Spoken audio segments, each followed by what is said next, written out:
wabarakatuh. Salam sejahtera bagi kita semua. Pada kesempatan ini saya akan mencoba menjelaskan berkaitan dengan mata kuliah etika profesi hukum, yang mana pada kesempatan ini kita mengambil tema tentang klasifikasi etika sebagai cabang filsafat.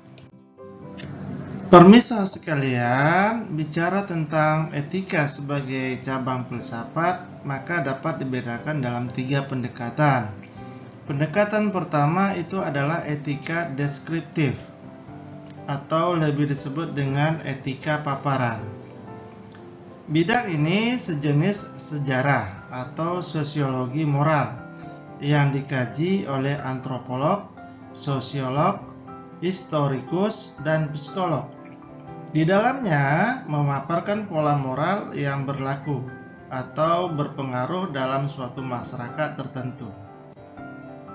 Pola moral ini berlaku disebut dengan moral positif.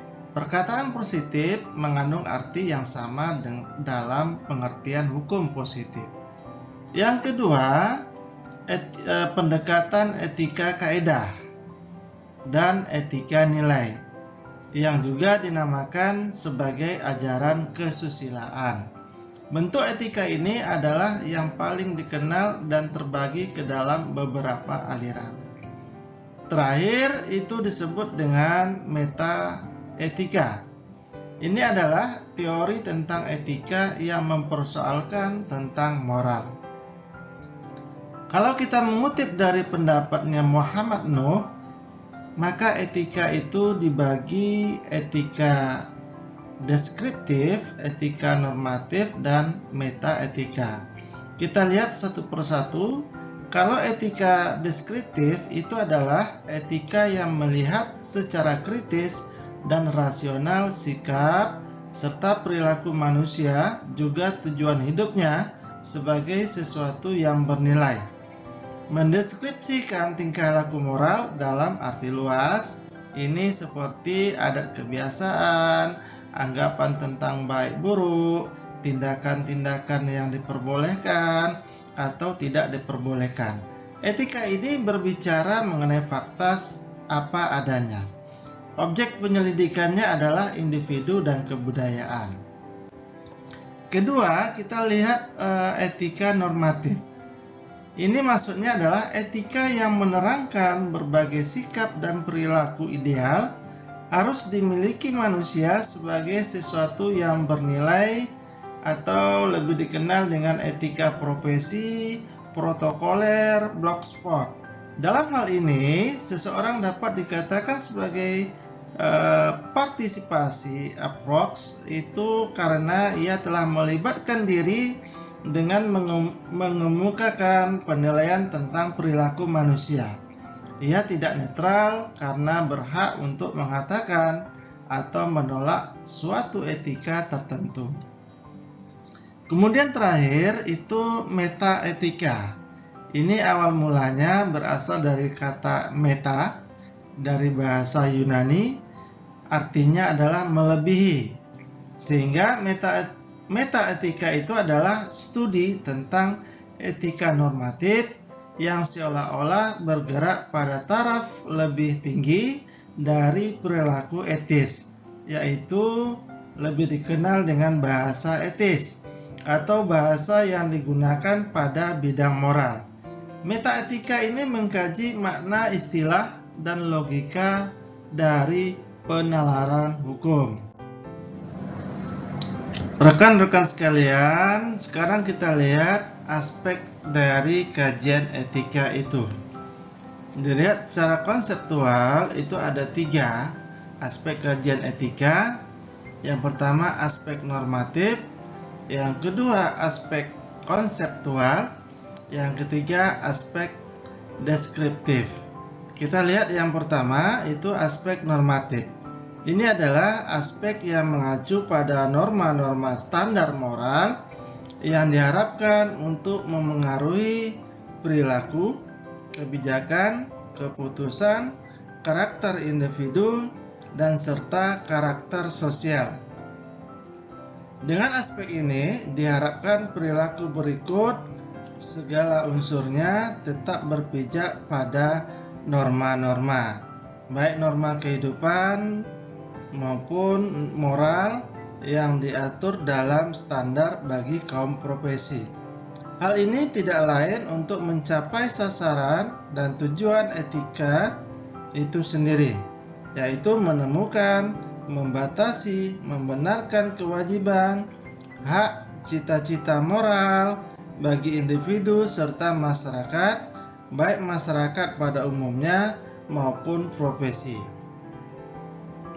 Kalau kita mengutip dari pendapatnya Abintoro Prakoso, maka aspek normatif ini mengacu pada norma standar moral yang diharapkan dapat memengaruhi perilaku, kebijakan, keputusan, karakter individual, dan struktural profesional dengan harapan perilaku dengan segala unsur-unsurnya tetap berpijak pada norma, baik norma kehidupan bersama maupun moral yang diatur dalam standar profesi.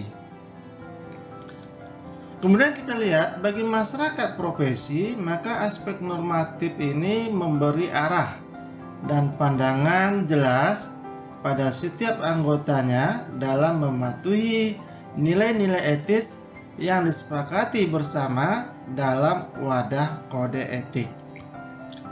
Kedua, kita lihat dari aspek konseptual. Kajian ini diarahkan pada penjernihan berbagai konsep atau ide dasar. Ada prinsip, ada problem, dan tipe argumentasi yang dipergunakan dalam membahas isu-isu moral dalam wadah kode etik. Kajian konseptual ini juga yang mempertajam pemahaman kode etik dengan tetap menekankan pada kepentingan masyarakat dan organisasi profesi itu sendiri. Pengembangan ini tidak hanya dengan mematuhi, memahami, dan melaksanakan standar-standar etika profesi, tetapi juga menemukan nilai-nilai moral yang ada dan berkembang di masyarakat. Tentunya pemahaman pada perilaku sosial dan kebudayaan merupakan salah satu wujud dari pencarian nilai-nilai etis yang ada dan berkembang di dalam masyarakat. Yang ketiga, kita lihat dari aspek deskriptif. Kajian ini berkaitan dengan pengumpulan fakta yang relevan dan spesifik untuk memberikan gambaran tentang fakta terkait unsur-unsur normatif dan konseptual. Tentunya aspek ini menginformasikan fakta yang berkembang.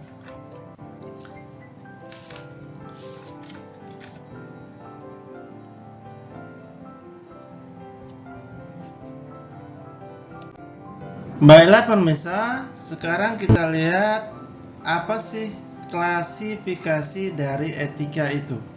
Kalau kita mengutip dari pendapatnya Etikawan, itu berbeda pandangan dalam membuat sistematika etika.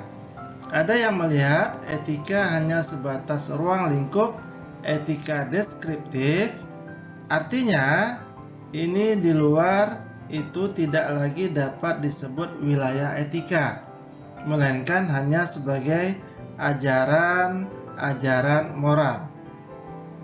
Di sisi lain, ada yang berpendapat bahwa etika tidak semata-mata hanya dapat didekati secara deskriptif, tetapi juga normatif dan berupa analisis bahasa yang disebut dengan metaetika.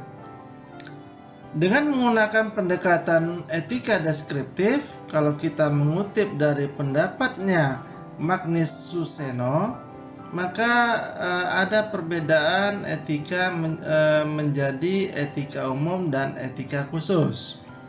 Etika khusus selanjutnya dibedakan lagi menjadi etika individual dan sosial. Di lain pihak, etika khusus itu menerapkan prinsip-prinsip dasar dari moral pada masing-masing bidang kehidupan manusia. Pertanyaan dasar etika khusus itu adalah bagaimana saya harus bertindak dalam bidang yang bersangkutan, atau bagaimanakah bidang itu perlu ditata agar menunjang pencapaian kebaikan manusia sebagai manusia. Etika khusus yang individual itu memuat kewajiban manusia terhadap diri sendiri, dan etika sosial membicarakan tentang kewajiban manusia sebagai anggota umat manusia. Ada dua jenis etika tersebut tidak dapat dipisahkan antara satu dengan yang lain. Etika sosial ini banyak sekali pembidangannya, seperti etika keluarga, etika politik, etika lingkungan hidup, kritik ideologi-ideologi, dan etika profesi. Kalau kita mengutip dari pendapatnya Bertens, dia berpendapat agak berbeda. Dia justru memasukkan etika umum dan etika khusus itu ke dalam etika normatif, bukan etika deskriptif. Sayangnya tidak jelas mengapa alasan dimasukkannya etika tersebut.